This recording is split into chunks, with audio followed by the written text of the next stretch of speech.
Assalamualaikum warahmatullahi wabarakatuh. Salam Om Swastiastu, Namo Buddhaya, salam kebajikan. Pertama-tama yang kami hormati Bapak dosen pengampu mata kuliah Etika Profesi, yang saya sebut nama beliau Bapak Tajudin Abdillah Eskom MCS. Nah, di sini kami dari kelompok 2 akan memaparkan materi terkait profesi back-end developer dan front-end developer. Sebelum masuk pada pemaparan materi ini, saya akan memperkenalkan anggota kelompok 2. Yang pertama ada saya sendiri, Nur Ahmad Rabi Aisyah. Yang kedua ada Aisyah Farina Idris. Yang ketiga ada Safa Anugrah Pakutungan. Yang keempat ada Wael Abdel Sulistyo Liputo. Nah, untuk pemaparan yang pertama, yaitu saya sendiri. Back-end developer adalah para ahli teknologi yang berfokus pada pembangunan dan pemeliharaan sisi belakang layar dari sebuah aplikasi atau website. Mereka tidak langsung terlibat dalam halaman yang Anda lihat di browser, melainkan membangun infrastruktur yang menjalankan fungsinya. Tugas dan tanggung jawab back-end developer adalah memastikan bahwa sebuah situs web berfungsi dengan baik dari pengembangan server dan database, logika aplikasi, keamanan sistem, API, Application Programming Interface, pengujian dan pemecahan masalah, dan kolaborasi. Nah, front-end developer adalah seorang profesional di bidang pengembangan perangkat lunak yang berfokus pada pembuatan bagian depan dari sebuah situs web atau aplikasi web. Tugas dan tanggung jawab front-end developer itu merancang antarmuka pengguna UI, mengembangkan fungsionalitas, memastikan responsivitas, mengoptimalkan kinerja dan kolaborasi dengan tim desain dan tim back-end.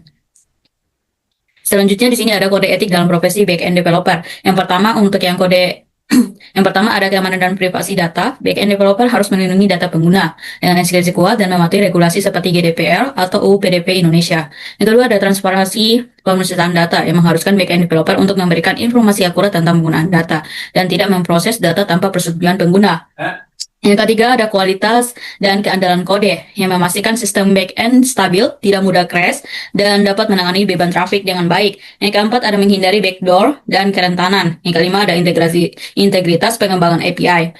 Kemudian ada kode etik dalam profesi front-end developer. Yang pertama itu menghormati privasi pengguna, yaitu data pengguna harus selalu dirahasiakan dan tidak boleh disalahgunakan. Itu memahami dan mematuhi peraturan privasi yang berlaku. Yang kedua ada komunikasi yang efektif. Pengembang front-end harus selalu berkomunikasi secara jelas dan transparan dengan anggota tim lainnya, baik desainer, back-end developer, maupun manajer proyek. Yang ketiga itu menghindari plagiarisme. Pengembang harus selalu berusaha untuk menghasilkan karya orisinal, atau jika menggunakan sumber lain harus memberikan kredit yang sesuai. Kemudian sini ada keterampilan yang harus dimiliki oleh back-end developer. Yang pertama itu bahasa pemrograman server side. Back-end developer itu harus menguasai minimal satu bahasa pemrograman seperti JavaScript, Python, Java, PHP, dan Ruby untuk membangun logika di sisi server. Kemudian ada database management. Back-end developer harus mampu mengelola SQL dan NoSQL database, melakukan query optimization, serta mendesain struktur database yang efisien. Yang ketiga ada API development. Yang keempat ada server manajemen, web server pengetahuan tentang web server seperti application engines. Yang kelima ada version control system, Git penggunaan sistem version control untuk manajemen kode dan kolaborasi tim. Yang keenam ada security best practices, security protocol, dan vulnerability mitigation. Yang ketujuh ada testing dan debugging, unit testing dan debugging tools. Nah, keterampilan yang harus dimiliki profesi front-end developer, yaitu yang pertama, kemampuan dalam HTML, CSS, atau JavaScript. Kedua, pemahaman desain responsif. Ketiga, framework dan library JavaScript ini mempercepat pengembangan aplikasi web dengan menyediakan komponen-komponen yang sudah jadi. Yang keempat, pengalaman dengan alat pengembangan front-end seperti tools Git untuk kontrol versi. Yang kelima, pengalaman dengan pengujian dan debugging alat seperti Chrome DevTools dapat membantu dalam proses ini. Yang keenam, pemahaman tentang SEO, Search Engine Optimization, memastikan bahwa halaman web memiliki struktur yang benar. Yang ketujuh, kemampuan komunikasi yang baik, sering bekerja tim dan berkolaborasi dengan desainer, back-end developer, dan klien. Selanjutnya akan dijelaskan oleh Aisyah Farina, dipersilahkan. Baik, terima kasih untuk Nur Rahma selaku pembicara pertama. Selanjutnya saya akan menjelaskan slide ke-6, yaitu kewajiban apa yang harus dijalankan agar lebih profesional. Nah, pada bagian ini kita akan membahas bagaimana seorang front-end developer itu dapat bekerja secara profesional. Nah, sebagai pengembang tampilan, mereka tidak hanya membuat halaman yang indah, tetapi juga harus dapat memastikan pengalaman pengguna tetap nyaman. Nah, oleh karena itu, front-end developer juga wajib memahami desain antarmuka atau yang biasa kita kenal dengan UI UX yang menarik dan mudah digunakan.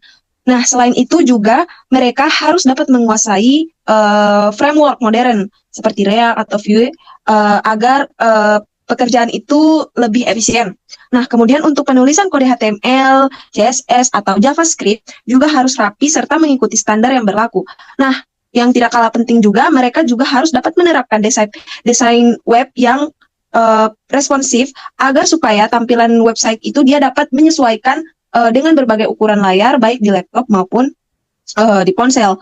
Nah, yang terakhir itu adalah automate testing, yaitu agar dapat profesionalitas itu akan terlihat dari kebiasaan melakukan automate testing. Nah, hal ini untuk dapat memastikan semua fitur itu dia dapat tampil dan juga berfungsi dengan baik. Next. Nah, selanjutnya pada halaman ini, pada bagian back-end developer, memiliki kewajiban yaitu bertanggung jawab terhadap semua logika dan sistem yang ada di balik layar. Agar lebih profesional, mereka itu harus benar-benar menguasai bahasa-bahasa pemrograman seperti PHP, Python, ataupun Java. Selain itu, mereka juga harus dapat menguasai pengelolaan database baik SQL maupun non-SQL, agar data tersimpan dan diakses secara efisien.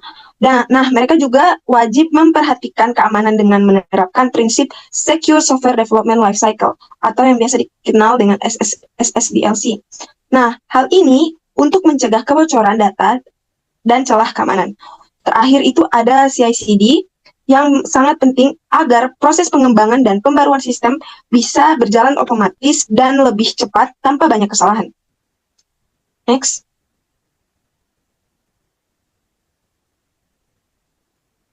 Nah, kesalahan teknis yang sering dilakukan oleh front-end developer.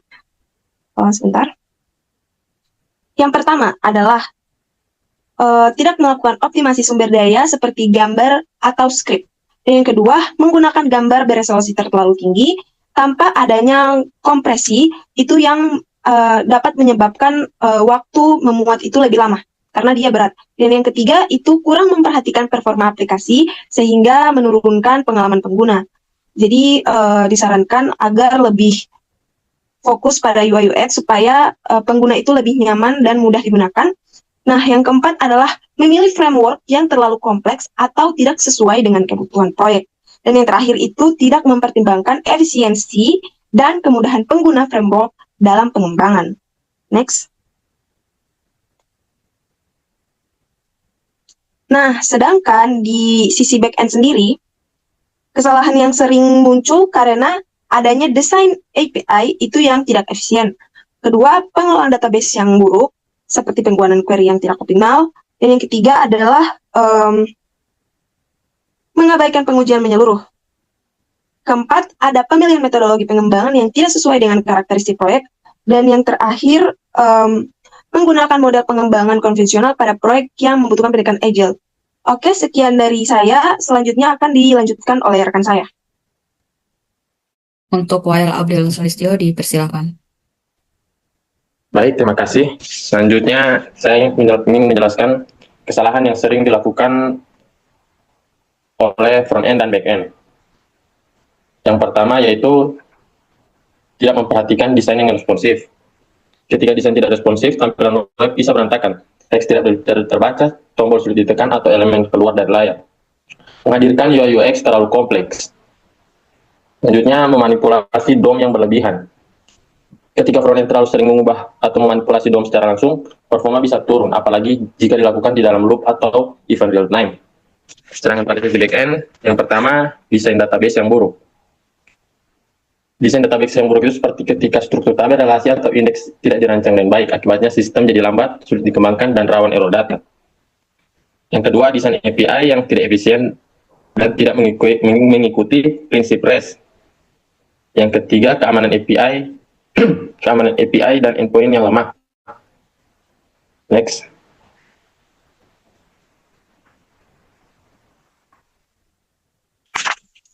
Selanjutnya, soft skill yang harus dimiliki untuk mendukung keberhasilan pekerjaan. Yang pertama, kemampuan komunikasi. Bagaimana dapat menyampaikan informasi dengan jelas. Yang kedua, keahlian networking. Saling terhubung dengan komunitas IT. Yang ketiga, cepat beradaptasi. Teknologi terus berkembang dan mereka diharuskan untuk mengikuti tren terkini. Yang keempat, kerjasama tim. Karena dalam pengembangan perangkat lunak sangat kompleks dan melibatkan banyak pihak, seperti sesama developer, UI UX designer, product manager, hingga tim QA, kerjasama tim menjadi penting. Selanjutnya, saya serahkan kepada moderator. Baik, untuk yang selanjutnya akan dijelaskan oleh Safa Anugrah Paputungan, dipersilahkan. Oke, baik. Nah, selanjutnya kita akan membahas tentang indikasi dari keberhasilan sebuah profesi. Nah, yang pertama ada kualitas kode dan fungsionalitas sistem. Yaitu indikator ini menunjukkan seberapa baik dan efisien kode program yang ditulis seorang developer, yang berarti rapi, mudah dibaca, dan terstruktur, sehingga dipahami oleh anggota tim lain. Kemudian ada minim bug atau error, dan mudah diperbaiki jika terjadi kesalahan. Selanjutnya ada dapat berfungsi sesuai kebutuhan sistem, dan tanpa mengganggu kinerja atau kecepatan aplikasi. Yang kedua ada kesesuaian desain dan pengalaman pengguna. Nah, indikator ini lebih banyak diterapkan pada front-end developer yang bertanggung jawab atas tampilan dan interaksi pengguna. Artinya, desain dan fitur yang dibuat harus sesuai dengan rancangan UI UX designer, nyaman digunakan, mudah dipahami, dan responsif di berbagai perangkat. Selain itu, harus menyediakan pengalaman pengguna yang menyenangkan atau user experience. Yang ketiga ada kolaborasi dan komunikasi yang efektif. Nah, front-end dan back-end developer tidak bisa bekerja sendiri. Mereka harus berkolaborasi dengan UI UX designer, QA tester, dan project manager. Kolaborasi dan komunikasi yang efektif membantu mencegah kesalahan dalam integrasi antara tampilan dan server, menyelesaikan masalah teknis dengan cepat, dan menyatukan visi tim agar hasil akhir sesuai dengan tujuan proyek. Yang keempat adalah kepatuhan terhadap standar dan keamanan sistem. Setiap sistem harus mematuhi standar pengembangan dan prinsip keamanan data. Artinya, developer harus menulis kode sesuai standar industri, misalnya konvensi penulisan, dokumentasi, dan arsitektur sistem. Melindungi data pengguna dengan enkripsi, dan mencegah celah keamanan seperti SQL injection, XSS, atau kebocoran data. Dan yang terakhir adalah kemampuan adaptasi teknologi baru. Nah, teknologi di dunia pemrograman berubah sangat cepat. Framework, bahasa, dan tools baru terus muncul. Seorang developer dianggap berhasil jika mampu beradaptasi dengan perubahan teknologi, mau terus belajar hal baru, dan dapat menerapkan teknologi modern untuk meningkatkan efisiensi kinerja.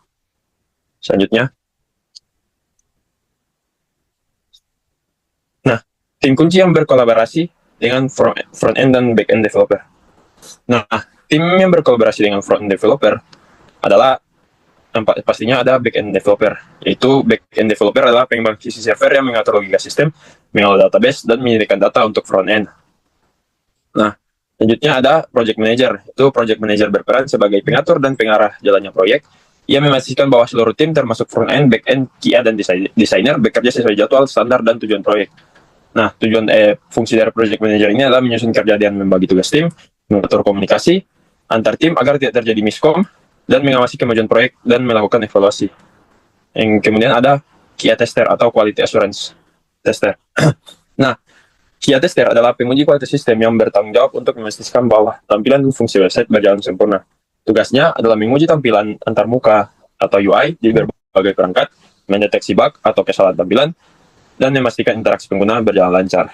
Kemudian ada UI UX designer, yaitu perancang tampilan dan pengalaman pengguna. Mereka mendesain bagaimana aplikasi terlihat dan bagaimana pengguna berinteraksi dengan aplikasi tersebut.